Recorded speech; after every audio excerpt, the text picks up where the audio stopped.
Gonna keep that bike from a side down. You right there, ladies and gents, how is it going? I'm out on my tow rag, my Aprilia Tuareg 660, as you can see. Heading out on some country lanes, off to find myself some lunch as usual.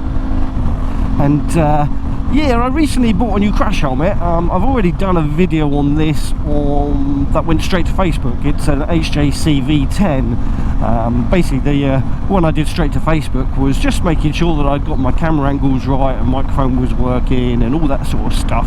Setting up a new crash helmet can always be a bit of a pain. Moo cow! Yeah, so yeah, I did all that and I was quite happy with it, and I was really quite impressed with how quiet the helmet was and comfortable it was when I was out on that bike, and that bike was my Suzuki GSX-R, which is a naked motorcycle. And something I've discovered, which I kind of knew before anyway, is that a crash helmet in itself is not quiet. It needs to be combined with the correct circumstances, and this crash helmet is great on a naked bike, but not quite so great on an Aprilia Tuareg. It's not bad, and it's certainly not a lot noisier than my other crash helmets, but it is so vastly different from how this helmet is on the GSX-R. I know on this, if I put the original screen back on, I think my problems would be solved with it, but I generally will be wearing an adventure crash helmet on this motorcycle because it's an adventure bike. Hello, pheasant. And that's what I've got that crash helmet for. But I don't need to wear that crash helmet on this bike. I mean, I'm riding on the road, I'm not off in the Sahara, am I?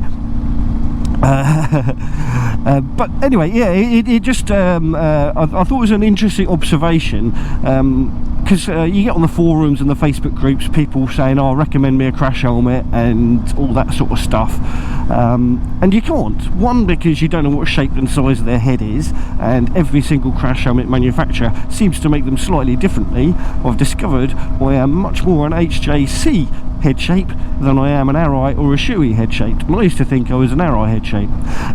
But by the by, but yes, we are all different shapes and sizes when it comes to the insides and outsides of our heads, and that dictates what is the safest crash helmet for us, because a more expensive crash helmet that doesn't fit is less safe potentially than a cheaper crash helmet that does fit. But it's a bit more than that, because it all depends on what you're after from a crash helmet. Now, if you're a good boy and you stick earplugs in, which I really know I should do, naughty boy, note to self, stick some earplugs in, never remember. But if you stick some earplugs in, then the noise of the crash helmet is less of an issue, but you still do notice it, and some crash helmets are vastly more noisy even with earplugs in than those without them. So it's quite interesting to sort of see how different crash helmets perform in different situations. And like I said here, the motorbike you're on massively dictates it. So does the length of your arms, because that's how close you are to the screen if it's got one. So does the height of your body, not necessarily the height of your whole person as a whole, because some people have got really long legs and short bodies. Others, like me, are just short. Now, I'm most definitely not saying don't recommend crash helmets to people when they ask the question, because if you've got a lot of experience, then you can know which crash helmets are a bit more quality, which ones are a little bit more dubious as to that quality. If you've had bad experiences with helmets falling apart and stuff like that, then that's experience that you can pass on to someone. And then you can also, if you want to go more in depth, talk about how noisy it is with you in your situation, but you've got to kind of tell them that you are blah blah tall from the body, and your arms are long, arms are short, you ride a faired bike, you ride a naked bike, you ride an upright bike, all that sort of stuff, because that all dictates the advice that you give. You can't just say, yeah, I've got this, so it's bloody amazing, because that's what I paid 800 quid for. I didn't pay 800 quid for my crash helmet, by the way. But I was watching a Spicy 110 video the other day, and it hit home actually, and reminded me of owners' reviews of things are not necessarily the best, because you get I can't remember what he called it, but it's a legitimate term for these sorts of things, and it's it's where an owner is trying to make themselves feel better about their choices by not having anything bad to say about it and being blinkered and blinded by the things that aren't so good. And I'm not calling it buyer's remorse, but it's something or other. Go check out Spice's video, I'll put a link up in the corner. And the same can be said for a lot of other products as well, tyres specifically, because you ride in the places you ride, doing the rides that you ride at the speeds that you ride, in the weather that you ride, on the bike that you ride. Now, that doesn't transfer to another person, and tyres are very much about feel. So if it feels good, you like it. But if you had an unexpected slide on that tyre and it caught you out, or you just didn't get that mojo feeling while riding around generally, you could be slating that tyre, which could actually work perfectly fine for someone else. The biggest thing I have on tyre recommendations is that people will say, oh, you want to get a Michelin. It's like, which one? They sell lots. Don't just say get a Michelin or a Dunlop or whatever. Pick one. They're all different. They're all very different and perform very differently and do different miles and grip better and grip worse and rain. And oh man, you're just stupid if you say get a brand.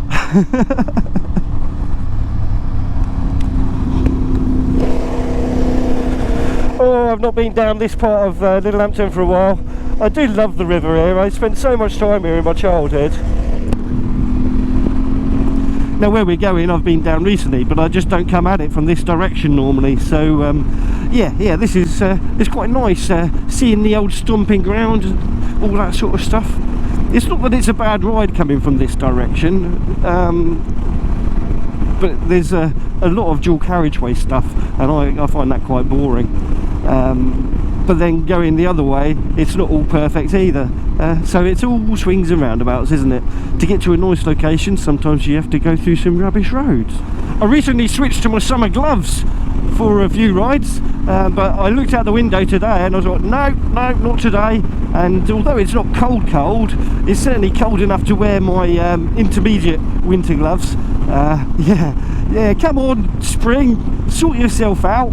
We've been waiting ages for you. We thought you'd happened. We know it's always a way. We always get a second winter or a third winter.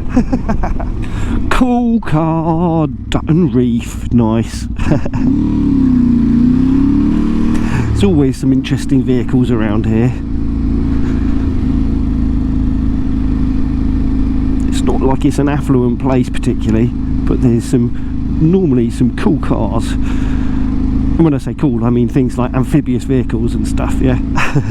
Don't mean McLaren F1s. So anyway, although I did my official test on Facebook with this crash helmet, this is a secondary test. I feel the microphone has moved a little bit and we're on a different motorcycle, so I do very much hope that you're not getting huffs and puffs too much and you're hearing a little bit of engine and you're not getting any screaming, whistling, horrible wind noise or anything like that, because I know that's quite annoying. And if it's awful, then obviously this video will never see light of day. If it's manageable, it might. Do you have a favourite sort of nostalgic place that you like to go to? I just love the coast. I love the coast, and here particularly because so many fond memories of my ill-gotten youth, racing sailing dinghies throughout the summer holidays and Easter holidays. Yeah, proper pucker. Great times. Water is proper up. Now then, hopefully West Beach Cafe is open, because I really want a bacon butty. Oh, I can't get out my helmet.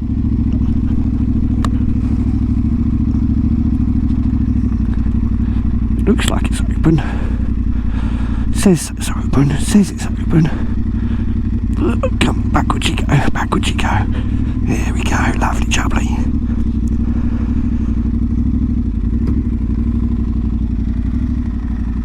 Oh. Yeah, this crash helmet's got a little button. There we go. It wouldn't let me out. Hopefully that's not a sign of things to come, because I love the crash helmet. Alright, bacon butty, get in me.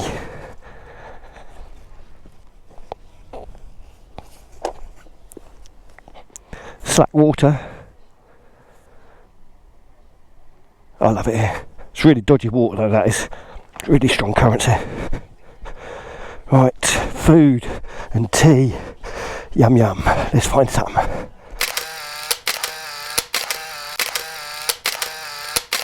Alright, for those of you that care, I had a very, very lovely bacon sandwich and a brew, and it was blooming awesome. What a view. Home time for me now, so let's get started, get out of here, and yes. Anyway, if you are local to the West Beach Cafe, I do recommend it.